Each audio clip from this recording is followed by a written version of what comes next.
అందరికీ నమస్కారం అండి. జయగురుదత్త ఎస్వీఎస్ ఛానల్కి స్వాగతం సుస్వాగతం.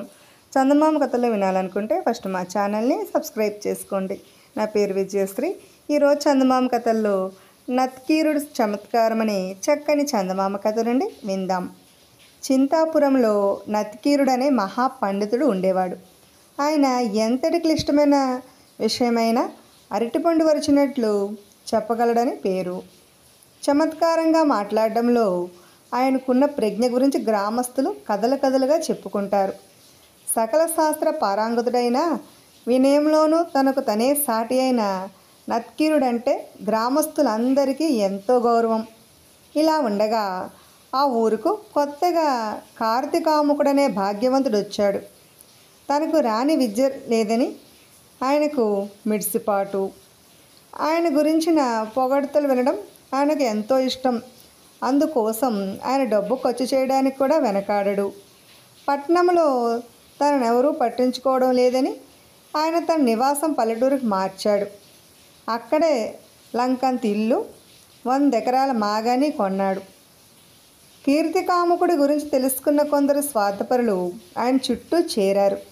నిత్యం ఆయనను పొగడ్తలతో ముంచెత్తుతూ తమ అవసరాలకు డబ్బు సంపాదించుకోవడం వృత్తిగా చేసుకున్నారు. దాంతో కీర్తికాముకుడికి చింతాపురం విపరీతంగా నచ్చేసింది. అక్కడ ఆయనకు రోజులు సంతోషంగా గడిచిపోతున్నాయి. కీర్తికాముకుడి భార్య సునగిరి పట్టణంలో పుట్టి పెరిగింది. ఆమెకు పల్లెటూరు నచ్చలేదు. అటుపైన భర్త పొగడ్తల కోసం చేస్తున్న వృధా ఖర్చులు ఆమెను మరింతగా కలవరపెట్టాయి. అందుకని ఆమె పట్టణంలో ఉన్న తన తమ్ముడు సుభాకరుడికి వెంటనే బయలుదేరి రావాల్సిందిగా కబురు పెట్టింది. ఆ ప్రకారం చింతాపురం వచ్చిన సుభాకరుడు త్వరలోనే అక్కడ పరిస్థితి ఆకలింపు చేసుకున్నాడు.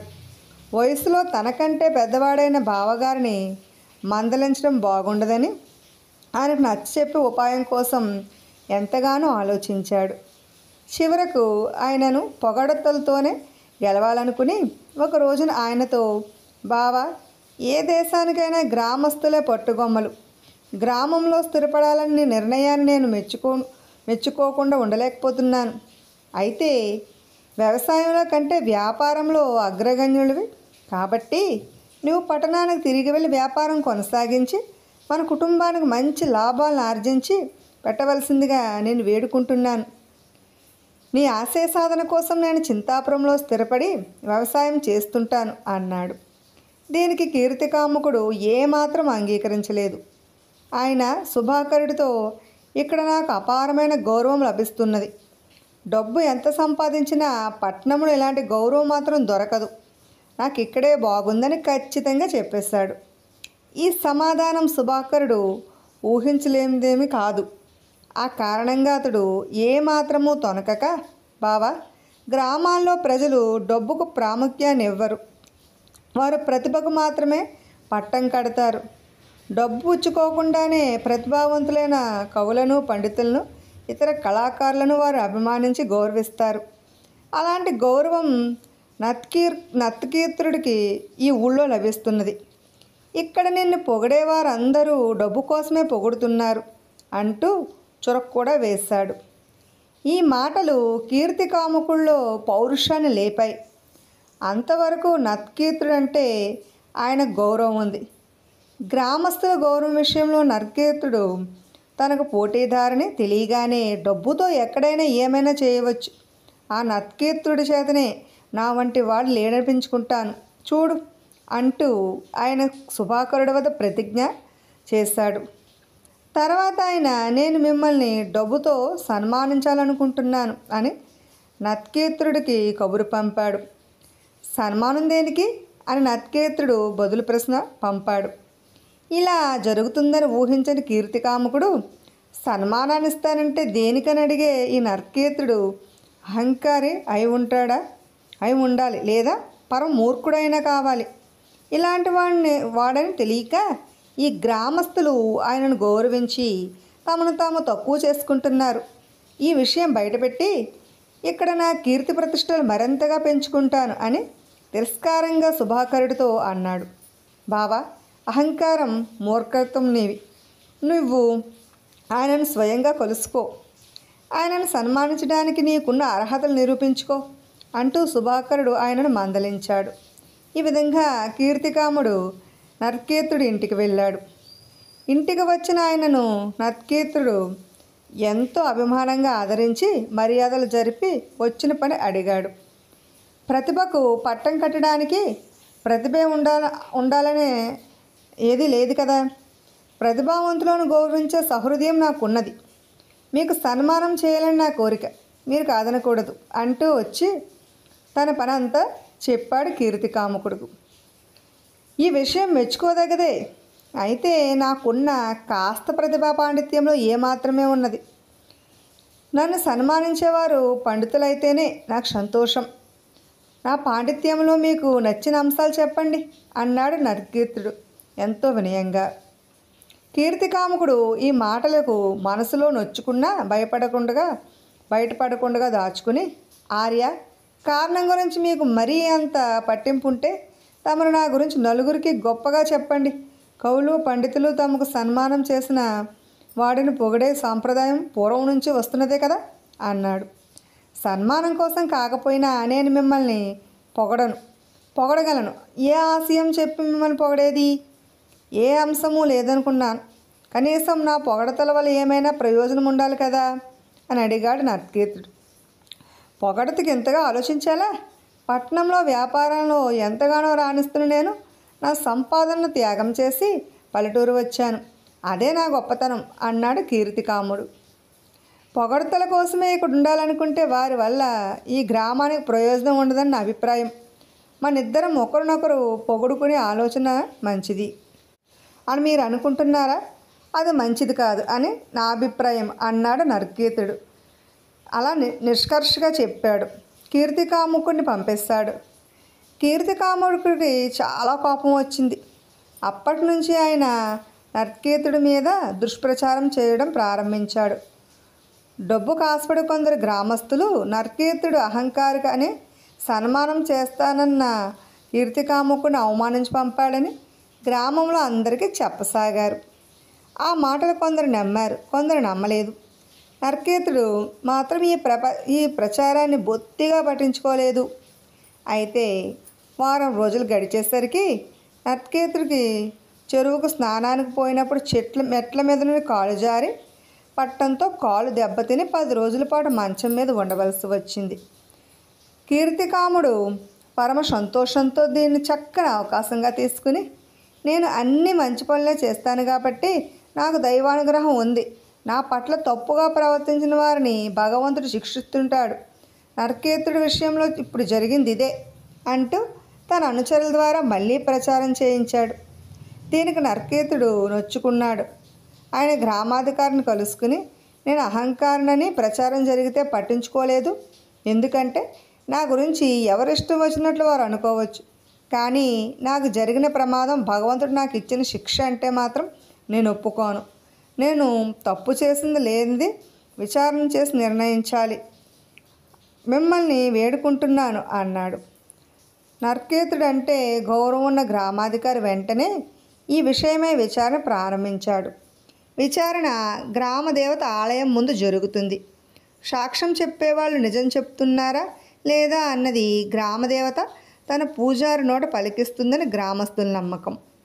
అందువల్ల నర్కేతుడు కీర్తికాముకుడిని అవమానించాడని అబద్ధం చెప్పడానికి ఒక్కరు కూడా ముందుకు రాలేదు. కీర్తికాముకుడు కూడా నా పట్ల తప్పు చేసిన వారికి కీడు జరుగుతుందనడానికి ఇప్పటి వరకు ఎన్నో నిదర్శనాలున్నాయి. నర్కేతుడికి చెరువు దగ్గర ప్రమాదం జరగడంతో నా పట్ల తప్పు చేసి ఉంటాడని నేను నమ్మాను. పాపుణ్యాల భగవంతుడికి ఎరుక అని తప్పించుకో చూశాడు. దానితో గ్రామాధికారి విషయాన్ని చూచాయిగా ఆకలింపు చేసుకోగలిగాడు. అందుకని ఆయన కీర్తికాముకుడితో మీ మాటల్లో ఎంత నిజమన్నది తెలుసుకునేందుకు కూడా గ్రామదేవత సాయాన్ని కోరవలసి వచ్చింది అన్నాడు. అయితే నత్కీరుడు వెంటనే కీర్తికాముకుడు మాటల్లో నిజమున్నదని నేను నమ్ముతున్నాను. ఆయన ఎంతగా అడిగినా నేను పొగడకపోవడమే కాక ఆ సంగతి 10 మందికి చెప్పకపోవడమే నేను చేసిన తప్పై ఉండవచ్చు. అందుకే భగవంతుడు నన్ను శిక్షించి ఉంటాడని నేను నమ్ముతున్నాను. ఇక గ్రామదేవతను అర్థించవలసిన అవసరమేమున్నది అన్నాడు. ఈ మాటలు గ్రామాధికారితో సహా అక్కడి నుండి వారందరూ పక్కున నవ్వారు. కీర్తికాముకుడికి చచ్చేంతటా అవమానమైనది. ప్రతిభావంతులతో గొడవ పెట్టుకోవద్దని బావమరది చేసిన హెచ్చరిక చెవిని పెట్టనందుకు ఆయన పశ్చాత్తాపడి వ్యవసాయాన్ని సుభాకరుడికి అప్పచెప్పి తను తిరిగి పట్నం వెళ్ళిపోయాడు. అయితే చింతాపురం గ్రామస్తులు తరచుగా చెప్పుకునే నత్కీరుడి చమత్కారం గురించిన కథల్లో మాత్రం ఆయన స్వస్థ స్థానాన్ని సంపాదించుకున్నాడు. గ్రామ ప్రజల మనసుల్లో ఆయన సాత్వ స్థానాన్ని కూడా విడమర్చుకోకుండా ఎప్పుడూ వాళ్ళతోనే సంతోషంగా కలిసి ఉండేవాడు. ఇప్పుడు అనంతుడి కోరిక అనే మరో చక్కని చందమామ కథను విందాం. పట్టువదలని విక్రమార్కుడు చెట్టు వద్దకు తిరిగి వెళ్ళి చెట్టుపై నుంచి శవాన్ని దించి భుజాన వేసుకుని ఎప్పటిలాగే మౌనంగా శ్మశానం కేసి నడవసాగాడు. అప్పుడు శవంలోని బేతాళుడు, రాజా, విద్యాధికుడువైన నువ్వు భీతిగొల్లపై ఈ శ్మశానంలో నిశరాత్రి వేళ ఇన్ని కష్టాలను సహిస్తున్నావంటే నమ్మశక్యం కాకుండా ఉన్నది. ఇంతకు దీనికి కారకులు నీ మంచితనాన్ని తమ స్వార్థం కోసం ఉపయోగించుకుంటున్న కుతిస్థిత మనస్కులై ఉండాలి. అలాంటి వాళ్ళు వలలో చిక్కి కార్యసాధన తర్వాత అవివేకం కొద్దీ తన మేలును కూడా మరిచిన అనంతుడనే యువకుడి కథ చెబుతాను, శ్రమ తెలియకుండా విను అంటూ ఇలా చెప్పడం ప్రారంభించాడు. పూర్వం మందారకం అనే దేశాన్ని సత్కీర్తుడనే రాజు పాలిస్తూ ఉండేవాడు. విరజుడు సత్కీర్తుడు ఒక్కగానొక్క కొడుకు. అతడికి కాస్త వయసు రాగానే రాజు అతన్ని గోబిలుడు అనే గురువు నడిపే గురుకులానికి పంపించేశాడు. గురుకులంలో మొత్తం 10 మంది విద్యార్థులు ఉండేవారు. వారిలో ఒక్క అనంతుడినే విద్యార్థి తప్ప మిగిలిన వారందరూ విరజుడు రాజకుమారుడనే భయభక్తులతో కొంచెం ఎడంగా మసిలేవారు. అయితే అనంతుడు మాత్రం మొదటి రోజునే విరజుణ్ణి ఆదరంగా పలకరించి స్నేహం కలుపుకున్నాడు. శాంతంగా ఆత్మీయంగా ప్రవర్తించే అనంతుడు విరజుడికి కూడా నచ్చటంతో వారి స్నేహం దినదిన ప్రవర్ధమానం కాసాగింది. అయితే విరజుడిలో తను రాజకుమారుడన్న అహంకారానికి మూర్ఖత్వం కూడా తోడు కావడంతో అనంతుడి మీద అప్పుడప్పుడు అధికారం చెలాయించేవాడు. అయినప్పటికీ అనంతుడు కోపం తెచ్చుకోకుండా విరజుడి పట్ల మిత్రభావాన్ని ప్రదర్శించేవాడు. విరజుడికి గురువు చెప్పే పాఠాలు ఒకంతటి తలకెక్కేవి కాదు. అయితే అతడు గురువు దగ్గర ఏమీ మాట్లాడక తీరిక సమయాల్లో అనంతుడిని వేధించేవాడు. అనంతుడు ఏమాత్రం విసుగు చెందకుండా పాఠ్యాంశం విరజుడికి గ్రాహ్యమయ్యేలాగా 1కి 4 సార్లు బోధించేవాడు. ఈ విధంగా విరజుడు చదువులో కాస్త చురుకుదనం పుంజుకోగానే గురువు గోబిలుడు దాన్ని గమనించి అతడికి మరింత ప్రోత్సాహజనకంగా ఉండడం కోసం అడపాదడపా ప్రశంసించడం ప్రారంభించాడు. మొట్టమొదటిసారి గురువు ప్రశంసించగానే విరజుడు అనంతుడితో, అనంత, ఈరోజు గురువుగారు నన్ను ప్రశంసించారంటే ఆ ఘనత అంతా నీదే. నీ మేలు ఎన్నటికీ మర్చిపోను. నేను రాజవగానే నిన్ను నా ప్రధానమంత్రిని చేసుకుంటాను అన్నాడు. విరజుడి మాటలకు అనంతుడు చాలా సంతోషించాడు. గోబిలుడు కూడా ఆ సంగతి విని చాలా ఆనందించి విరజుడిని మరింతగా మెచ్చుకుంటూ, నాయన, మనిషిని పశుతత్వం నుంచి వేరు చేసే ఉత్తమ గుణాల్లో కృతజ్ఞత ఒకటి. నువ్వు అనంతుడి పట్ల చాలా ఉత్తమంగా ప్రవర్తించావు. ఈరోజు నువ్వు చేసిన వాగ్దానాన్ని కలలో కూడా విస్మరించకుండా నిలబెట్టుకో అని హితవు పలికాడు. విరజుడు అలాగేనన్నట్టుగా తలాడించాడు. అయితే ఆ తర్వాత జరిగింది మాత్రం వేరు. అతడు క్రమేపీ చదువులో కొంత రాణిస్తూ నానాటికి అహంకారం పెంచుకుని అనంతుని నిర్లక్ష్యం చేయడం ప్రారంభించాడు. అలా కొంతకాలం గడిచింది. ఇద్దరు విద్యాభ్యాసం ముగింపుకు వచ్చే నాటికి విరజుడు తన వాగ్దానాన్ని పూర్తిగా మరిచినట్లు అందరికీ తెలిసిపోయింది. అనంతుడు గురుకులంలో తన విద్యాభ్యాసం ముగియగానే గురువు గోబిలుడితో, స్వామి, నాకు ఇంకా విద్యాతృష్ణ తీరలేదు. తమరు అనుమతిస్తే ఆరావళి పర్వత పొదల్లో ఉన్న కృష్ణచంద్రుల వారి గురుకులంలో కొన్నాళ్ళు విద్యాభ్యాసం చేయాలని ఉన్నది. ఆ తర్వాత అవసరం అనిపిస్తే విరజుడితో అతడు నాకు చేసిన వాగ్దానం గురించి మాట్లాడతాను అన్నాడు. గోవిలుడు అనంతుడు కోరిక దానికి సంతోషంగా ఆ మహనీయుడి దగ్గర శిష్యర్కం చేసే పరిపూర్ణమైన అర్హత నీకున్నది. వెళ్ళిరా నాయన, శుభస్య శీఘ్రం అంటూ ఆశీర్వదించి పంపించేశాడు. ఆ తర్వాత విరజుడు కూడా గురుదక్షిణ చెల్లించి రాజధానికి తిరిగి వెళ్ళాడు. నెమ్మదిగా 6 సంవత్సరాలు గడిచాయి. విరజుడికి పట్టాభిషేకం జరిగింది. అతడు రాజు అవుతూనే తనకు పూర్తి అనుకూలంగా ప్రవర్తించే సుప్రతి అనేవాణ్ణి తన ప్రధాన సలహాదారుడిగా నియమించుకున్నాడు. పాలనా వ్యవహారాల్లో ఈ ప్రధాన సలహాదారుడు మాట వేదవాక్యంగా చెల్లడం ప్రారంభమైంది.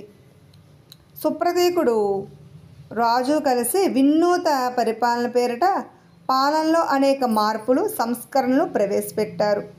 ఇందువల్ల ప్రజలు లేనిపోని అయోమయ వ్యవస్థలో పడి తమకు అటువంటి దురవస్థ కలిగించిన రాజు పట్ల తీవ్రమైన అయిష్టత కనబరచసాగారు. ఇదే ఊతంగా తీసుకుని పొరుగురాజు విరజుడి రాజ్యంపై దండెత్తాలనుకుంటున్నాడని చారుల వల్ల విరజుడికి తెలిసింది.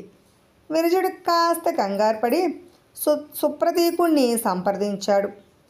సుప్రతీకుడు తేలిగ్గా, భయమెందుకు ప్రభు, మనం హెచ్చు వేతనం మీద మరింత మందిని సైన్యంలో చేర్చుకుని మనమే ముందుగా పొరుగురాజు మీద దండెత్తుతాం. ఆ రాజ్యము కూడా మన వశమైతే తమ కీర్తి ప్రతిష్టలు నలుదిశలా మరింత ఇనుమడిస్తాయి అన్నాడు. అయితే నువ్వు చెప్పేదేది చిటికలో ముగిసే పని కాదు. మన ఖజానాలో అంతగా నిలవ డబ్బు లేదని నీకు తెలీదా అన్నాడు. దానికి సుప్రతీకుడు నవ్వి, మన ఖజానా నింపేందుకు ఒక తిరుగులేని ఉపాయం ఆలోచించాను. యక్షిణీ శైలం గురించి మీకు తెలుసు కదా అన్నాడు. విరజుడికి యక్షిణీ శైలం గురించి తెలుసు. మందార దేశానికి ఉత్తరపు తెల్లగా ఉన్న పెద్ద పర్వతాన్ని యక్షిణీ శైలంగా వర్ణించి చెబుతారు. ఆ పర్వతం మీద ఉన్న ప్రాచీన శివాలయం ముఖమండపం దగ్గర దేవనాగర లిపిలో ఉన్న ఒక శిలాశాసనం ఉంది. అందులో ఈ ఆలయం ముందున్న కోనేటి మధ్య భాగంలో నిరంతరం వేగంగా తిరిగే సుడి ఒకటి ఉన్నది. మంత్ర తంత్ర శాస్త్రజ్ఞాని, సాహసి, నిస్వార్థపరుడు అయిన యువకుడు ఆ సుడిలో ప్రవేశించి అక్కడ ఎదురయ్యే యక్షమాయను జయించినట్లయితే అతడికి అష్టసిద్ధులు, నవనిధులు లభిస్తాయి.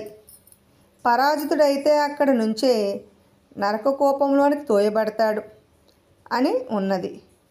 సుప్రతీకుడు మాటల్లో అదంతా స్ఫురణకు తెచ్చుకున్న విరజుడు బిక్కముఖం వేసి, యక్షిణీ శైలం గురించి తెలిసి ఏం లాభం, ప్రాణాలు తెగించి ఆ కోనేటిలో దూకడం నా వల్ల కాదు అన్నాడు.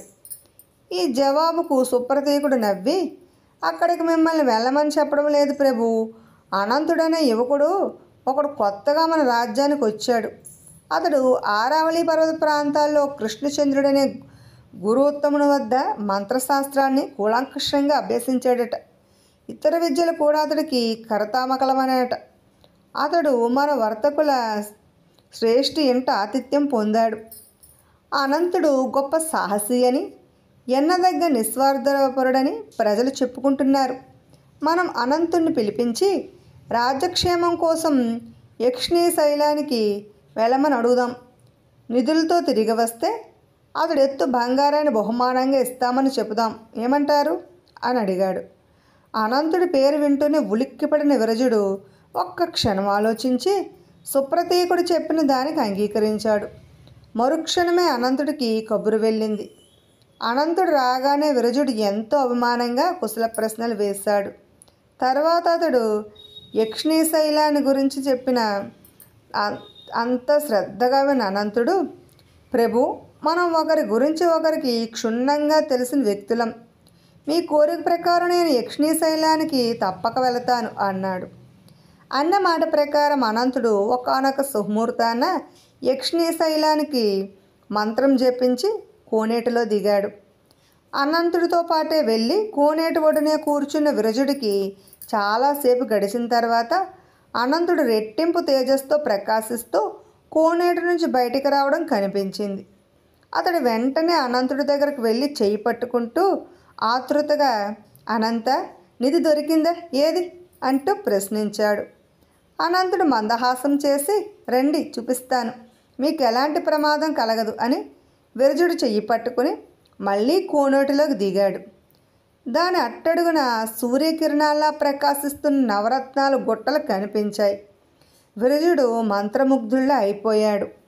అప్పుడు అనంతుడు ప్రశాంతంగా, ప్రభు, నేను సాధించిన ఈ అమూల్యమైన నిధి నిక్షేపాల్ని మీ కోరిక ప్రకారం రాజక్షేమం కోసం వినియోగించేందుకు ఈ క్షణమే మీ పరం చేస్తాను. అయితే దీనికి ప్రతిఫలంగా మీ నుంచి నాకు కావలసింది బంగారం మాత్రం కాదు అన్నాడు.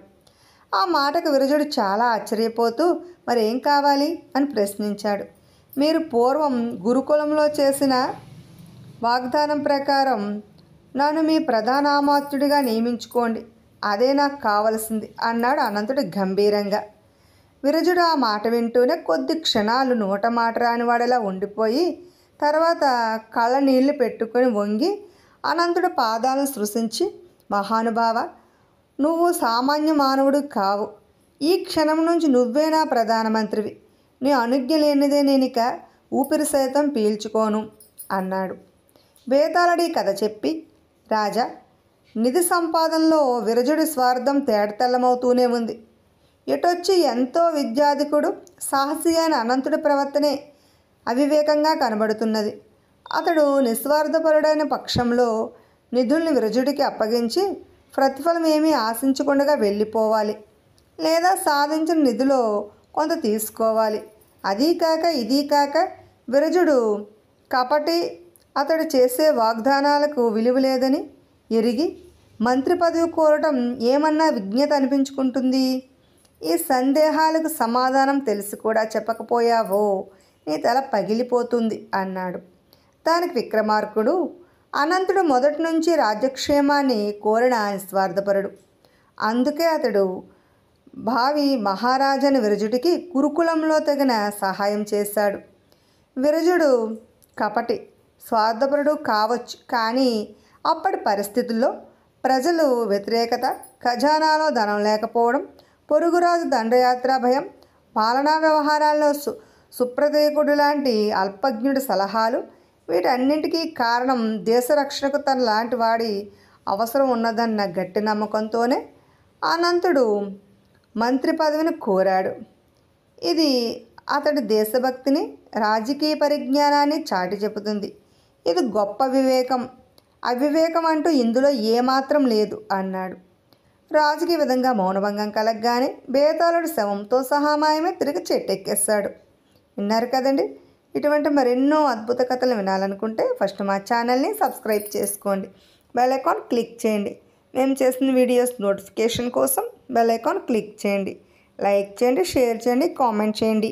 Thanks for watching.